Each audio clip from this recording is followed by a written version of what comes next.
प्यारे साथियों, महेश गुरुजी की क्लास में आपका वेलकम है। तो चलिए आज के वीडियो में आपकी एक छोटी सी प्रॉब्लम, छोटे से डाउट का सॉल्यूशन करते हैं। और ये डाउट बेसिक लर्नर्स को अक्सर आ ही जाता है कि डिड वर्सेस वाज, अर्थात डिड और वाज में क्या अंतर है। अच्छा, डाउट क्यों आता है? डाउट इसलिए आता है क्योंकि दोनों ही था थी थे बोलते हैं। जिस भी सेंटेंस में डिड या वाज वर लगा है उसका अंत था थी थे से होता है। मैंने लिख भी दिया है कि दोनों था थी थे बोलते हैं। तो फिर डिड कब लगता है, किस तरह के सेंटेंस में लगता है, और वाज कब लगता है, जबकि दोनों ही पास्ट है, दोनों ही था थी थे बोलते हैं। तो देखो, जो एडवांस जानते हैं उनको तो कोई प्रॉब्लम नहीं है, लेकिन जो बेचारा शुरू हुआ है वो डर जाता है कि यार क्या चक्कर है, ये भी था थी थे, ये भी था थी थे, कब कौन सा लगाऊं। तो आज की वीडियो में बहुत ही सरल भाषा में बहुत ही प्यार से बताऊंगा। छोटा सा वीडियो है, स्किप मत करना। चलिए शुरू करते हैं। सबसे पहले देखते हैं डिड कब लगता है। तो डिड के बारे में थोड़ी सी एडवांस बात बता दूं। तो देखिए, जो डिड है ना हमारा, ये अलग से कोई चीज नहीं है, ये डू का एक फॉर्म है, एक वर्ब होती है डू। ठीक है, अब बहुत से लोग इसको सिर्फ हेल्पिंग वर्ब के रूप में जानते होंगे, तो नहीं, ये हेल्पिंग वर्ब भी है, मेन वर्ब भी है। जैसे कोई वर्ब है प्ले, गो, ऐसी डू भी होती है जिसका होता है करना। अब जो डू की सेकंड फॉर्म है वो होती है डिड, और थर्ड फॉर्म होती है इसकी डन, और फोर्थ फॉर्म होती है इसकी डूइंग, आईएनजी फॉर्म। इसी वर्ब की 5 फॉर्म होती है, इसी तरह से इसकी भी है, और इसकी सिंगुलर फॉर्म है डज। तो ये डू के फॉर्म है।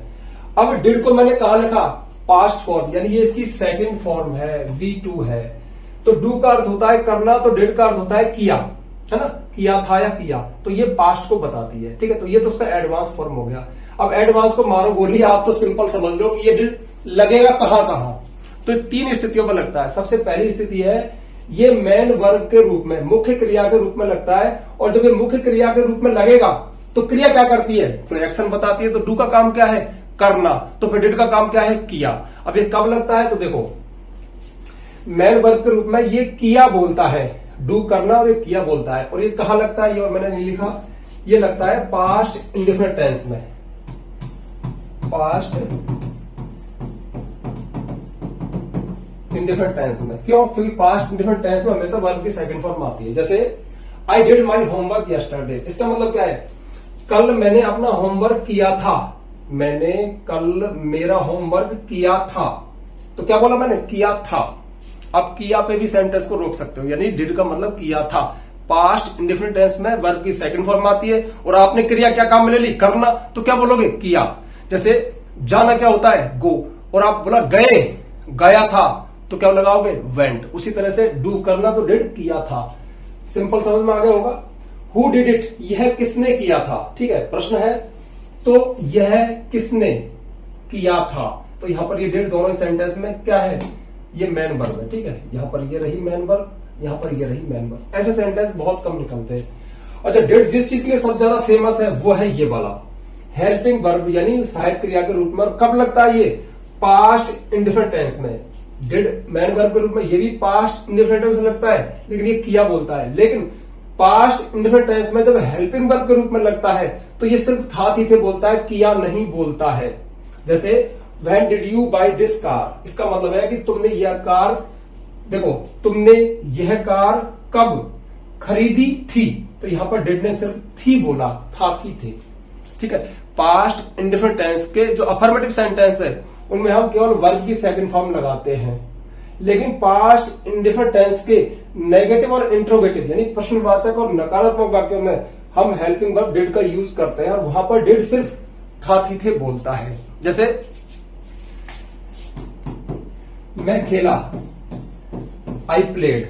ठीक है, मैं खेला था, आई प्लेड, लेकिन मैं नहीं खेला था, आपको ये बोलना है, तो आई डिड नॉट प्ले। अब डिड के साथ हमेशा V1 आती है, मैं नहीं खेला था। क्या मैं खेला था, प्रश्न हो गया, तो डिड आई प्ले। ये स्ट्रक्चर बनता है। जैसे मैंने खाया था, आई एट, मैंने नहीं खाया था, आई डिड नॉट ईट।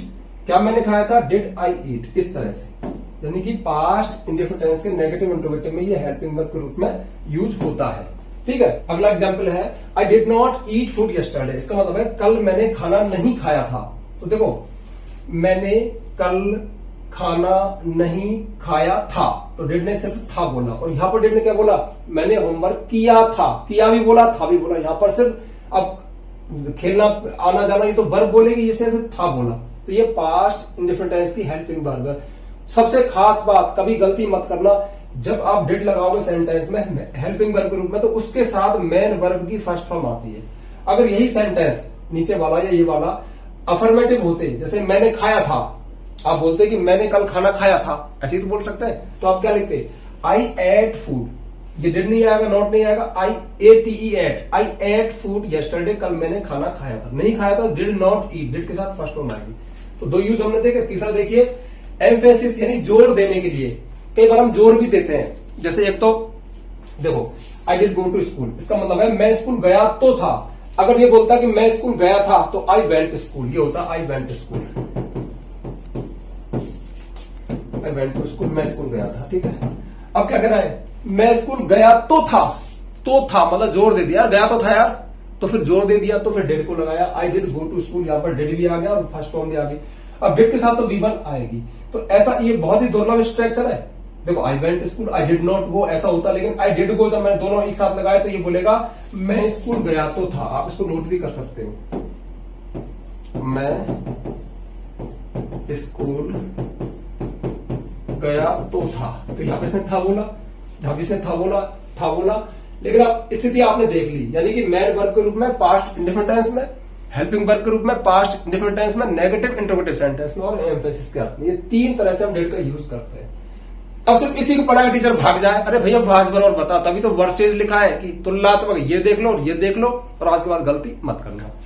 लेकिन आगे बढ़ने से पहले एक छोटी सी जानकारी दे दूं, हर वीडियो में देता हूं, शुरुआत में देता हूं। जानकारी ये है, यदि आपको हमारा अंदाज पसंद है या हमारे द्वारा पढ़ करके आप सीख जाते हो, भरोसा मिलता है कि हाँ सर अच्छा सिखाते हैं, अच्छा बोलते हैं, डीपली बताते हैं, आप ही कमेंट करके बताते हो, और आपको हमारे द्वारा पढ़ाई गई सारी ग्रामर, लिखना पढ़ना बोलना सीखना है, सीक्वेंस में चाहिए, तो ये चीज अवेलेबल है। आप प्ले स्टोर पर जाइए, महेश गुरुजी एप्लीकेशन है, हमारा ऐप है महेश गुरुजी नाम से, उसको डाउनलोड कीजिए। रजिस्टर डाउनलोड करने के बाद रजिस्टर करना, पेड कोर्स में जाना, 2-3 कोर्स है। सबसे पहला कोर्स है इंग्लिश राइटिंग कोर्स, अंग्रेजी लिखना कैसे सीखे। यदि आपको अंग्रेजी लिखना नहीं आता तो वो कोर्स आप ज्वाइन कर सकते हैं, लिखना सीख जाओगे, साथ में पीडीएफ नोट्स भी है। दूसरा कोर्स है complete English grammar course, basics to advance, सारी इंग्लिश ग्रामर करवाइए सीक्वेंस में, उसमें भी पीडीएफ नोट्स है। यदि आप कुछ पे करके उनको ज्वाइन करना चाहते हैं तो कर सकते हैं, फोर्स तो करता नहीं। अब एक डाउट आ सकता है कि क्या यूट्यूब के वीडियो वहां पे सीक्वेंस में नहीं, वो सारा कंटेंट अलग से तैयार किया है, आप चाहो तो लेना, ना चाहो तो मत लेना, यहां भी मैं सिखाता हूं, फ्री में सिखाता हूं, दिल से बताता हूं। तो ये हो गया। अब बढ़ते हैं वाज। अब देखिए ये है अपना वाज। अब देखो वाज अकेला नहीं है, डेट तो अपने बाप का अकेला है, चाहे आई के साथ लगाओ, ही के साथ लगाओ, यू के साथ लगाओ, दे के साथ लगाओ, एक है ज्यादा है, सबके साथ डिड आ जाएगा। ये बात मैं बताना भूल गया था। जैसे डिड जो हेल्पिंग वर्ब है चाहे मेन वर्ब है, ये सभी तरह के सब्जेक्ट के साथ यूज होता है, इसमें करता आप मत देखो। लेकिन जब वाज और वर ये दो क्यों है, क्योंकि सब्जेक्ट का चक्कर है। अगर सब्जेक्ट हमारा सिंगुलर है, मतलब एक है, ही है, सी है, इट है, या कोई एक नाम है, तो हम वाज का यूज करेंगे। तो वाज का होता था। अब था कब, मोहन था, रोहित था, दिनेश था, मैं था, एक हो। और जब ज्यादा हो, वर्ब थे, यू तुम थे, दे वे थे, वी हम थे, तो वी यू दे, या फिर टीचर्स बॉयज गर्ल्स, इनके साथ वर्ब का यूज होगा, चीज एक ही। अच्छा इसका भी थोड़ा एडवांस बताऊं, जो वाज है ना उसका सोर्स है बी। बी का अर्थ होता है होना, बी एक वर्ब है, जैसे डू करना, बी होना, तो बी के फॉर्म है इज, एम आर तो प्रेजेंट में, और पास्ट में है वाज और वर, ये सब बी से निकले हुए फॉर्म है। इसकी आईएनजी फॉर्म होती है बीइंग, इसकी थर्ड फॉर्म होती है बीन। ठीक है, तो बी एक वर्ब है जिसका अर्थ होता है होना, और is am are was were इससे निकले हुए रूप है, इज एम आर प्रेजेंट के लिए, वाज वर पास्ट के लिए। ये सब्जेक्ट का चक्कर है कि 3 है, ये 2 है, इज सिंगुलर के साथ, आई एम के साथ, आर प्लूरल के साथ, ज्यादा के साथ। तो वाज वर का यूज देखो मैन वर्ब के रूप में, सॉरी 3 तरह से इसका यूज होता है। सबसे पहले मैन वर्ब के रूप में, मुख्य क्रिया के रूप में। तो देखो अगर आपने मेरी एक्शन नॉन एक्शन वाली क्लास देखी हो, तो बहुत सारे नॉन एक्शन सेंटेंस होते हैं जिनमें कोई काम नहीं होता, कोई एक्शन नहीं होता, किसी के बारे में कुछ बताया जाता है। अब बताया जाता है, एक तो मैं बता रहा हूं मैं एक टीचर हूं, तो I am a teacher, I am a teacher, वह मेरा दोस्त है, ही इज माई फ्रेंड। ये नॉन एक्शन सेंटेंस है, हम किसी के बारे में कुछ जानकारी दे रहे हैं, परिचय दे रहे हैं, स्टेट बता रहे, आई एम हैप्पी टुडे, मैं आज खुश हूं, स्टेट बताना, दिन या वार बताना, इट इज संडे टुडे, इस तरह की बात करना। इन्हीं बातों को पास्ट में बताया जाए तो वाज वर लगा देते हैं। अब ऐसे सेंटेंस में इज एम आर और वाज वर ये मेन वर्ब होते हैं, मुख्य क्रिया होते हैं, हेल्पिंग वर्ब नहीं होते। ये थोड़ी सी समझने वाली बात है। देखो Atul was my best friend, Atul मेरा सबसे अच्छा दोस्त था। इस काम में अब इस सेंटेंस में देखो अतुल के साथ वाज लग रहा है, लेकिन वाज के बाद क्या कोई और मेन वर्ब आ रही है, नहीं आ रही, तो वाज ही मेन वर्ब है। आज के बाद एक छोटा सा मूल मंत्र दे रहा हूं, जिस भी सेंटेंस में सिर्फ is am are was verb और कोई मेन वर्ब ना हो तो is am are was verb ही मेन वर्ब है। ग्रामर की भाषा में बोले तो लिंकिंग वर्ब है, स्टेटिव वर्ब है। इट वाज बाय संडे, नहीं इट वाज संडे यस्टरडे, कल रविवार था, कोई एक्शन नहीं है, नॉन एक्शन सेंटेंस है, तो यहाँ पे वाज मेन वर्ब है।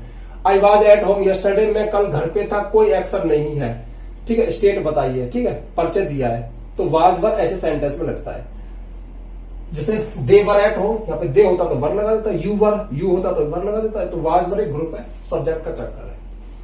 दूसरा है हेल्पिंग वर्ब के रूप में, सहायक क्रिया के रूप में। तो मेन वर्ब तो आपने देख लिया, अब है हेल्पिंग वर्ब के रूप में, तो सबको पता है, पूरे हिंदुस्तान को पता है कि पास्ट कंटिन्यूअस टेंस में इसका यूज होता है, ठीक है। प्रेजेंट कंटिन्यूअस टेंस में तो इज एम आर, और पास्ट कंटिन्यूअस टेंस में हेल्पिंग वर्ब वाज वर्ब है, जिनके साथ आईएनजी फॉर्म मेन वर्ब आती है। तो देखो, Ravi was drawing a picture yesterday, कल रवि एक पिक्चर बना रहा था, तस्वीर बना रहा था, ड्राइंग कर रहा था, ठीक है, पेंटिंग कर रहा था। तो वाज ड्राइंग, तस्वीर बना रहा था, पिक्चर ड्राइंग होता है तस्वीर खींचना, पिक्चर बनाना, तो वाज क्या है यहाँ पे हेल्पिंग वर्ब, और मेन वर्ब क्या है ड्राइंग, तो ये हेल्पिंग वर्ब हो गया। They were going to Agra on last Monday, वे पिछले रविवार, पिछले सोमवार को आगरा जा रहे थे, तो जा रहे थे, ठीक है, ये हेल्पिंग वर्ब है और ये मेन वर्ब है। तो ये ध्यान रखना, हेल्पिंग वर्ब के रूप में पास्ट कंटिन्यूअस टेंस में इसका यूज होता है, वाज और वर का। तीसरा है पैसिव वॉइस में, अगर आपको पास्ट कंटिन्यूअस टेंस की पैसिव वॉइस बनानी है तो वाज वर्ब का यूज होता है। जैसे इसके अलावा एक और भूल गया मैं, the thief was being taken to the court, चोर को कोर्ट ले जाया जा रहा था, तो यहाँ पे वाज लगाया। अब चूंकि ये पास्ट कंटिन्यूअस टेंस की पैसिव है तो वाज के साथ बीइंग आया और टेकन आया। इसके अलावा प्रेजेंट पास्ट इंडेफिनिट टेंस की पैसिव वॉइस बनाते हैं, उसमें भी हम वाज वर्ब का यूज करते हैं। जैसे Ravan was killed by Ram, Ravan was killed by Ram, Ravan को राम के द्वारा मारा गया था, बोलेगा था थी थे, तो वाज किल्ड, डर मत जाना कि वाज किल्ड कहां से आ गया, ये पैसिव वॉइस है। एक्टिव वॉइस क्या था इसका, राम किल्ड रावण, राम किल्ड रावण, मैं लिख देता हूं ना, राम ने रावण को मारा था, ये पास्ट इंडेफिनिट टेंस है। इसकी पैसिव वॉइस बनाएंगे तो पैसिव वॉइस ऑब्जेक्ट शुरू होगी रावण से, तो रावण। अब ऐसी स्थिति में हम वाज हेल्पिंग वर्ब का यूज करते हैं, तो Ravan was killed by Ram. तो thief was being taken to the court, ये पास्ट कंटिन्यूअस टेंस था। जैसे police was taking the thief to the court, the thief was being taken to the court, तो यहाँ पे वाज आया, यहाँ पे वाज आया, तो ऐसे स्थिति में इसका यूज होता है। तो सिंपल सी क्लास थी यार, कोई बेसिक लर्नर हो, घूम रहा है बेचारा, डेड खा लगाऊं, वाज खा लगाऊं, वर खा लगाऊं, सब थारी तो बोल रहे हैं, ऐसे लगाएगा भैया, ठीक है, सबके अलग अलग फंक्शन आपको बता दिए। अब बहुत तसल्ली में बताया, बहुत प्यार से पढ़ाया, तो ज्यादा ज्यादा थोड़ा सा ये काम आपके लिए है। बहुत सिंपल होमवर्क दिया है, कोई रूल नहीं है। Make 5 sentence using did and was verb, 5 sentence बनाने, 2-3 डिड के बना लो और 1-2 वाज वर्ब के बना लो। और 5 से क्या मतलब 10 बना लो ना यार, 6 बना लो, तो प्रैक्टिस हो जाएगी आपकी। आपने जो सीखा वो व्यवहार में आ जाएगा, आप उसको लिख लोगे, आपको कॉन्फिडेंस आ जाएगा, हाँ यार ये मैं सीख गया, ठीक है। कोई चीज समझ में ना आया तो स्किप करके या रिटर्न करके बाद में भी देख सकते हो, ठीक है। तो मैं समझता हूँ ये अब क्लियर हो गया होगा। तो आज के लिए बस इतना ही, मिलते हैं नेक्स्ट वीडियो में किसी नेक्स्ट टॉपिक के साथ, तब तक के लिए बाय।